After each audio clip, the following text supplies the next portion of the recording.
جس طرح رسول اللہ صلی اللہ علیہ وسلم نے قبائل اور وفود پر اسلام پیش کیا، اسی طرح افراد اور اشخاص کو بھی اسلام کی دعوت دی اور بعض نے اچھا جواب بھی دیا۔ پھر اس موسم حج کے کچھ ہی عرصے کے بعد کئی افراد نے اسلام قبول کیا، جن کی مختصر رویداد کچھ یوں ہے۔ نمبر 1، سوید بن صامت۔ یہ شاعر تھے، گہری سوجھ بوجھ کے حامل اور یثرب کے باشندے۔ ان کی پختگی، شعر گوئی اور شرف و نسب کی وجہ سے ان کی قوم نے انہیں کامل کا خطاب دے رکھا تھا۔ یہ حج یا عمرے کے لیے مکہ تشریف لائے۔ رسول اللہ صلی اللہ علیہ وسلم نے انہیں اسلام کی دعوت دی۔ کہنے لگے، غالباً آپ کے پاس جو کچھ ہے وہ ویسا ہی ہے جیسا میرے پاس ہے۔ رسول اللہ صلی اللہ علیہ وسلم نے فرمایا، تمہارے پاس کیا ہے؟ سوید نے کہا، حکمت لقمان۔ آپ علیہ السلام نے فرمایا، پیش کرو۔ انہوں نے پیش کیا۔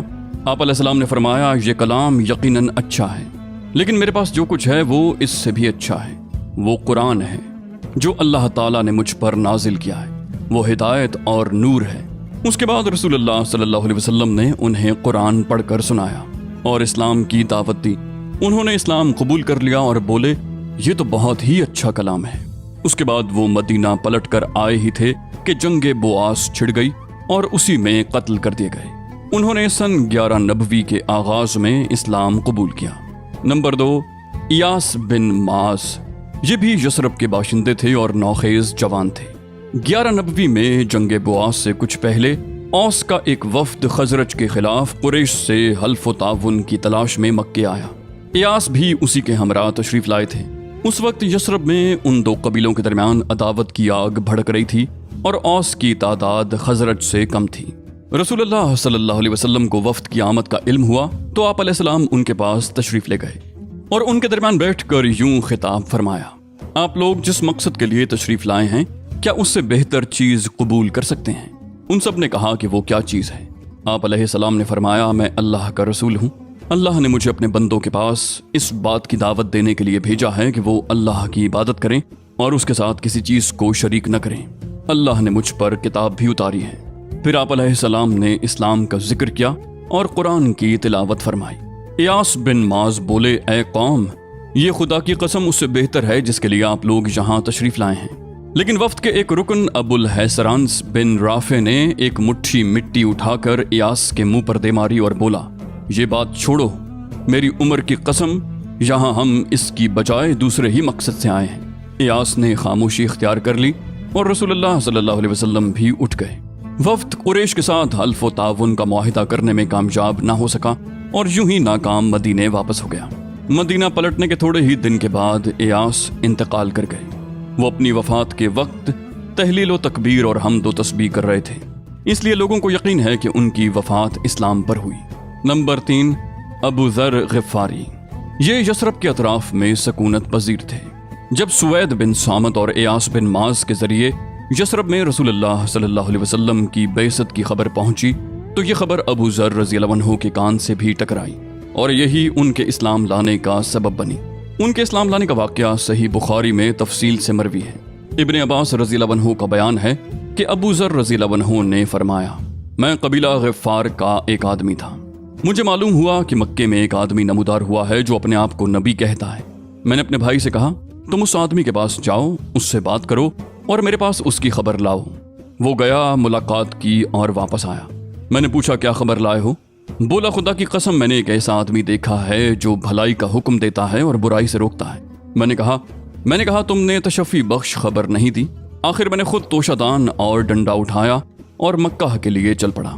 وہاں پہنچ تو گیا، لیکن آپ علیہ السلام کو پہچانتا نہ تھا اور یہ بھی گوارا نہ تھا کہ آپ علیہ السلام کے متعلق کسی سے پوچھوں۔ چنانچہ میں زمزم کا پانی پیتا اور مسجد حرام میں پڑا رہتا۔ آخر میرے پاس سے علی رضی اللہ عنہ کا گزر ہوا۔ کہنے لگے، آدمی اجنبی معلوم ہوتے ہوں۔ میں نے کہا، جی ہاں۔ انہوں نے کہا، اچھا تو گھر چلو۔ میں ان کے ساتھ چل پڑا۔ نہ وہ مجھ سے کچھ پوچھ رہے تھے، نہ میں ان سے کچھ پوچھ رہا تھا اور نہ انہیں کچھ بتا ہی رہا تھا۔ صبح ہوئی تو میں اس ارادے سے پھر مسجد حرام گیا کہ آپ علیہ السلام کے متعلق دریافت کروں، لیکن کوئی نہ تھا جو مجھے آپ علیہ السلام کے متعلق کچھ بتاتا۔ آخر میرے پاس سے پھر حضرت علی رضی اللہ عنہ گزرے۔ بولے، اس آدمی کو ابھی اپنا ٹھکانہ معلوم نہیں ہو سکا۔ میں نے کہا، نہیں۔ انہوں نے کہا، اچھا تو میرے ساتھ چلو۔ اس کے بعد انہوں نے کہا، اچھا تمہارا معاملہ کیا ہے؟ اور تم کیوں اس شہر میں آئے ہو؟ میں نے کہا آپ رازداری سے کام لیں تو بتاؤں۔ انہوں نے کہا ٹھیک ہے، میں ایسا ہی کروں گا۔ میں نے کہا مجھے معلوم ہوا ہے کہ یہاں ایک آدمی نمودار ہوا ہے جو اپنے آپ کو اللہ کا نبی بتاتا ہے۔ میں نے اپنے بھائی کو بھیجا کہ وہ بات کر کے آئے، مگر اس نے پلٹ کر کوئی تشفی بخش بات نہ بتلائی، اس لیے میں نے سوچا کہ خود ہی ملاقات کر لوں۔ حضرت علی رضی اللہ عنہ نے کہا بھائی تم صحیح جگہ پہنچے، دیکھو میرا رخ انہی کی طرف ہے، جہاں میں گھسوں وہاں تم بھی گھس جانا، اور ہاں اگر میں کسی ایسے شخص کو دیکھوں جس سے تمہارے لیے خطرہ ہے تو دیوار کی طرف اس طرح جا رہوں گا گویا اپنا جوتا ٹھیک کر رہا ہوں، لیکن تم راستہ چلتے رہنا۔ اس کے بعد حضرت علی رضی اللہ عنہ روانہ ہوئے اور میں بھی ساتھ ساتھ چل پڑا، یہاں تک کہ وہ اندر داخل ہوئے اور میں بھی ان کے ساتھ نبی صلی اللہ علیہ وسلم کے پاس جا داخل ہوا اور عرض پرداز ہوا کہ آپ مجھ پر اسلام پیش کریں۔ آپ علیہ السلام نے اسلام پیش فرمایا اور میں وہیں مسلمان ہو گیا۔ اس کے بعد آپ علیہ السلام نے مجھ سے فرمایا اے ابو ذر، اس معاملے کو پس پردہ رکھو اور اپنے علاقے میں واپس چلے جاؤ، جب ہمارے ظہور کی خبر ملے تو آ جانا۔ میں نے کہا اس ذات کی قسم جس نے آپ علیہ السلام کو حق کے ساتھ مبعوث فرمایا ہے، میں تو ان کے درمیان ببانگ دہل اس کا اعلان کروں گا۔ اس کے بعد میں مسجد حرام آیا، قریش موجود تھے۔ میں نے کہا قریش کے لوگوں، میں شہادت دیتا ہوں کہ اللہ کے سوا کوئی معبود نہیں، اور میں شہادت دیتا ہوں کہ محمد اللہ کے بندے اور رسول ہیں۔ لوگوں نے کہا اٹھو، اس بے دین کی خبر لو۔ لوگ اٹھ پڑے اور مجھے اس قدر مارا کہ مر جاؤں، لیکن حضرت عباس رضی اللہ عنہ نے مجھے آ بچایا۔ انہوں نے مجھے جھک کر دیکھا، پھر قریش کی طرف پلٹ کر بولے تمہاری بربادی ہو، تم لوگ غفار کے ایک آدمی کو مارے دے رہے ہو، حالانکہ تمہاری تجارت گاہ اور گزرگاہ غفار ہی سے ہو کر جاتی ہے۔ اس پر لوگ مجھے چھوڑ کر ہٹ گئے۔ دوسرے دن صبح ہوئی تو میں پھر وہیں گیا اور جو کچھ کل کہا تھا آج پھر کہا، اور لوگوں نے پھر کہا کہ اٹھو اس بے دین کی خبر لو۔ اس کے بعد میرے ساتھ پھر وہی ہوا جو کل ہو چکا تھا، اور آج بھی حضرت عباس رضی اللہ عنہ نے مجھے آ بچایا۔ وہ مجھ پر جھکے، پھر ویسی ہی بات کہی جیسی کل کہی تھی۔ نمبر 4، طفیل بن عمرو دوسی۔ یہ شریف انسان شاعر، سوجھ بوجھ کے مالک اور قبیلہ دوس کے سردار تھے۔ ان کے قبیلے کو نواحی یمن میں عمارت یا تقریباً عمارت حاصل تھی۔ وہ نبوت کے 11ویں سال مکہ تشریف لائے تو وہاں پہنچنے سے پہلے ہی اہل مکہ نے ان کا استقبال کیا اور نہایت عزت و احترام سے پیش آئے۔ پھر ان سے عرض پرداز ہوئے کہ اے طفیل، آپ ہمارے شہر تشریف لائے ہیں اور یہ شخص جو ہمارے درمیان ہے اس نے ہمیں سخت پیچیدگی میں پھنسا رکھا ہے، ہماری جمعیت بکھیر دی ہے اور ہمارا شیرازہ منتشر کر دیا ہے۔ اس کی بات جادو کا سا اثر رکھتی ہے کہ آدمی اور اس کے باپ کے درمیان، آدمی اور اس کے بھائی کے درمیان اور اس کی بیوی کے درمیان تفرقہ ڈال دیتی ہے۔ ہمیں ڈر لگتا ہے کہ جس افتاد سے ہم دو چار ہیں کہیں وہ آپ پر اور آپ کی قوم پر بھی نہ آن پڑے، لہٰذا آپ اس سے ہرگز گفتگو نہ کریں اور اس کی کوئی چیز نہ سنیں۔ حضرت طفیل رضی اللہ عنہ کا ارشاد ہے کہ یہ لوگ مجھے برابر اسی طرح کی باتیں سمجھاتے رہے، یہاں تک کہ میں نے تہیہ کر لیا کہ نہ آپ علیہ السلام کی کوئی چیز سنوں گا نہ آپ علیہ السلام سے بات چیت کروں گا۔ حتیٰ کہ جب میں صبح کو مسجد حرام گیا تو کان میں روئی ٹھونس رکھی تھی کہ مبادا آپ علیہ السلام کی کوئی بات میرے کان میں پڑ جائے، لیکن اللہ کو منظور تھا کہ آپ علیہ السلام کی بعض باتیں مجھے سنا ہی دے، چنانچہ میں نے بڑا عمدہ کلام سنا۔ پھر میں نے اپنے جی میں کہا ہائے مجھ پر میری ماں کی آہو فغاں، میں تو بخدا ایک سوجھ بوجھ رکھنے والا شاعر آدمی ہوں، مجھ پر بھلا برا چھپا نہیں رہ سکتا، پھر کیوں نہ میں اس شخص کی بات سنوں؟ اگر اچھی ہوئی تو قبول کر لوں گا، بری ہوئی تو چھوڑ دوں گا۔ یہ سوچ کر میں رک گیا، اور جب آپ علیہ السلام گھر پلٹے تو میں بھی پیچھے ہو گیا۔ آپ علیہ السلام اندر داخل ہوئے تو میں بھی داخل ہو گیا، اور آپ کو اپنی آمد کا واقعہ اور لوگوں کے خوف دلانے کی کیفیت، پھر کان میں روئی ٹھونسنے اور اس کے باوجود آپ علیہ السلام کی بعض باتیں سن لینے کی تفصیلات بتائیں۔ پھر عرض کیا کہ آپ علیہ السلام اپنی بات پیش کیجیے۔ آپ علیہ السلام نے مجھ پر اسلام پیش کیا اور قرآن کی تلاوت فرمائی۔ خدا گواہ ہے، میں نے اس سے عمدہ قول اور اس سے زیادہ انصاف کی بات کبھی نہ سنی تھی، چنانچہ میں نے وہیں اسلام قبول کر لیا اور حق کی شہادت دی۔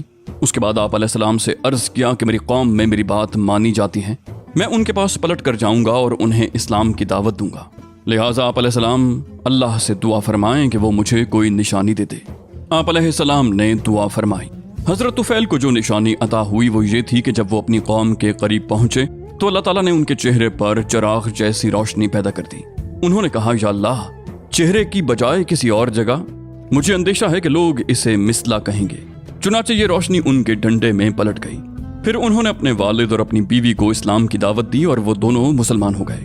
لیکن قوم نے اسلام قبول کرنے میں تاخیر کی، مگر حضرت طفیل رضی اللہ عنہ بھی مسلسل کوشاں رہے، حتیٰ کہ غزوہ خندق کے بعد جب انہوں نے ہجرت فرمائی تو ان کے ساتھ ان کی قوم کے 70 یا 80 خاندان تھے۔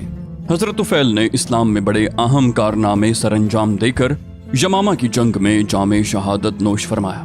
نمبر 5، زماد ازدی۔ یہ یمن کے باشندے اور قبیلہ ازد شنوع کے ایک فرد تھے۔ جھاڑ پھونک کرنا اور آسیب اتارنا ان کا کام تھا۔ مکہ آئے تو وہاں کے احمقوں سے سنا کہ محمد صلی اللہ علیہ وسلم پاگل ہیں، نعوذ باللہ۔ سوچا کیوں نہ اس شخص کے پاس چلوں، ہو سکتا ہے اللہ میرے ہی ہاتھوں سے اسے شفا دیتے۔ چنانچہ آپ علیہ السلام سے ملاقات کی اور کہا، اے محمد، میں آسیب اتارنے کے لیے جھاڑ پھونک کرتا ہوں، کیا آپ علیہ السلام کو بھی اس کی ضرورت ہے؟ آپ نے جواب میں فرمایا، یقیناً ساری تعریف اللہ کے لیے ہے، ہم اسی کی تعریف کرتے ہیں اور اسی سے مدد چاہتے ہیں۔ جسے اللہ ہدایت دے دے اسے کوئی گمراہ نہیں کر سکتا، اور جسے اللہ بھٹکا دے اسے کوئی ہدایت نہیں دے سکتا، اور میں شہادت دیتا ہوں کہ اللہ کے سوا کوئی معبود نہیں، وہ تنہا ہے، اس کا کوئی شریک نہیں، اور میں شہادت دیتا ہوں کہ محمد اس کے بندے اور رسول ہیں۔ اما بعد، زماد نے کہا، ذرا اپنے یہ کلمات پھر سنا دیجیے۔ آپ علیہ السلام نے 3 بار دہرایا۔ اس کے بعد زماد نے کہا، میں کاہنوں، جادوگروں اور شاعروں کی بات سن چکا ہوں، لیکن میں نے آپ کے ان جیسے کلمات کہیں نہیں سنے۔ یہ تو سمندر کی اتھاہ گہرائی کو پہنچے ہوئے ہیں۔ لائیے اپنا ہاتھ بڑھائیے، آپ سے اسلام پر بیعت کروں۔ اور اس کے بعد انہوں نے بیعت کر لی۔ یثرب کی 6 سعادت مند روحیں 11ویں سن نبوت کے موسم حج میں اسلامی دعوت کو چند کارآمد بیج دستیاب ہوئے، جو دیکھتے دیکھتے سرو قامت درختوں میں تبدیل ہو گئے، اور ان کی لطیف اور گھنی چھاؤں میں بیٹھ کر مسلمانوں نے برسوں ظلم و ستم کی تپش سے راحت اور نجات پائی۔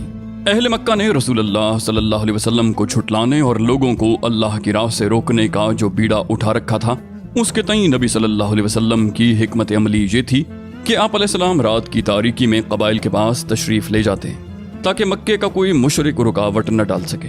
اسی حکمت عملی کے مطابق ایک رات آپ علیہ السلام حضرت ابو بکر رضی اللہ عنہ اور حضرت علی رضی اللہ عنہ کو ہمراہ لے کر باہر نکلے۔ بنو زحل اور بنو شیبان بن سلبہ کے ڈیروں سے گزرے تو ان سے اسلام کے بارے میں بات چیت کی۔ انہوں نے جواب تو بڑا امید افزا دیا، لیکن اسلام قبول کرنے کے بارے میں کوئی حتمی فیصلہ نہ کیا۔ اس موقع پر حضرت ابو بکر رضی اللہ عنہ اور بنو زحل کے ایک آدمی کے درمیان سلسلہ نسب کے متعلق بڑا دلچسپ سوال جواب بھی ہوا۔ دونوں ہی ماہر انساب تھے۔